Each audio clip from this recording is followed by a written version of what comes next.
किम और रे बहुत करीबी साथी थे। वे पड़ोसी थे, स्कूल में सहपाठी थे और बाद में काम पर सहकर्मी थे। एक दिन उन्होंने अजीब भूमि का पता लगाने के लिए समुद्री यात्रा पर जाने का फैसला किया। उन्होंने एक क्रूज जहाज में अपनी यात्रा शुरू की और दूर दूर तक यात्रा की। हालांकि उनकी यात्रा के दौरान मौसम बहुत विनाशकारी हो गया। जहाज बीच समुद्र में बर्बाद हो गया था। अधिकांश यात्री मारे गए, लेकिन किम और रे तैरकर पास के द्वीप पर पहुंच गए। द्वीप वीरान था, वहां एक भी पेड़ नहीं था। किम और रे को एहसास हुआ कि वे दैवीय हस्तक्षेप के बिना द्वीप पर जीवित नहीं रह सकते। उन्होंने ईश्वर से प्रार्थना करने का निश्चय किया। वे देखना चाहते थे कि किसकी प्रार्थना अधिक शक्तिशाली होगी। किम द्वीप के पूर्वी सिरे पर चले गए, घुटनों के बल बैठ गए और वहां प्रार्थना करने लगे। रे द्वीप के पश्चिमी सिरे पर गए और वहां प्रार्थना की। किम ने भगवान से प्रार्थना की कि वह उसे जीवित रहने के लिए भोजन दे। आश्चर्य की बात यह है कि उसे समुद्र तट पर भोजन, फल और सब्जियों का ढेर मिल गया। 2 दिनों के बाद उसने अपनी पत्नी के रूप में एक खूबसूरत लड़की का अनुरोध किया, क्योंकि वह द्वीप पर बहुत अकेला महसूस कर रहा था। कुछ ही घंटों में द्वीप के पास एक जहाज दुर्घटनाग्रस्त हो गया और एक अकेला जीवित बचा, एक सुंदर लड़की। किम ने उस लड़की से शादी कर ली। किम ने जो भी प्रार्थना की वह उसे दी गई। जहाज दुर्घटना के लगभग 1 महीने बाद किम ने अपने गृहनगर वापस जाने का फैसला किया।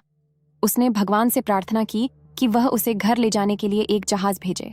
निश्चित रूप से किम और उसकी पत्नी को घर ले जाने के लिए एक जहाज आया था। जैसे ही जोड़ा जहाज में प्रवेश करने वाला था, किम ने किसी को उससे बात करते हुए सुना। यह सिर्फ एक आवाज थी, क्या तुम अपने जीवन साथी को यहीं छोड़कर अकेले जा रहे हो? किम आश्चर्यचकित थी। क्या मैं जान सकती हूँ कि यह कौन है और आप किसका जिक्र कर रहे हैं? मेरे साथ मेरी पत्नी है, आवाज ने कहा। मैं वही हूँ जिससे आपने प्रार्थना की थी, जिससे आपने अपनी जान बचाने का अनुरोध किया था और जिससे आपने भोजन और आश्रय और निश्चित रूप से एक पत्नी का अनुरोध किया था। किम ने विस्मय में घुटने टेक दिए और कहा, धन्यवाद भगवान। तब किम को रे के बारे में याद आया, जिसे वह इतने समय से भूल गया था। वह अपराध बोध से उभर गया। भगवान ने उससे कहा, मैं तुम्हारी प्रार्थनाओं का जवाब नहीं दे रहा था, मैं केवल रे की प्रार्थनाएं पूरी कर रहा था। उसने केवल एक चीज के लिए प्रार्थना की। उसने कहा, कृपया किम की सभी प्रार्थनाएं पूरी करें। यही उसकी एकमात्र प्रार्थना थी। किम की आंखों में आंसू थे और वह द्वीप के दूसरी ओर भाग गया।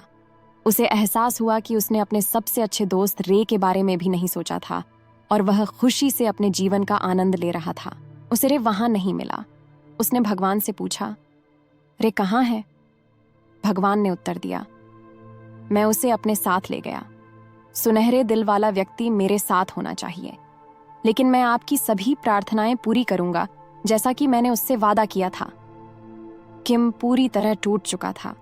उसे एहसास हुआ कि उसके दोस्त की प्रार्थनाएं अधिक शक्तिशाली क्यों थीं। ऐसा इसलिए था क्योंकि रे की प्रार्थनाएं पूरी तरह से निस्वार्थ थीं। शिक्षा, निस्वार्थता प्रार्थना का सर्वोच्च रूप है।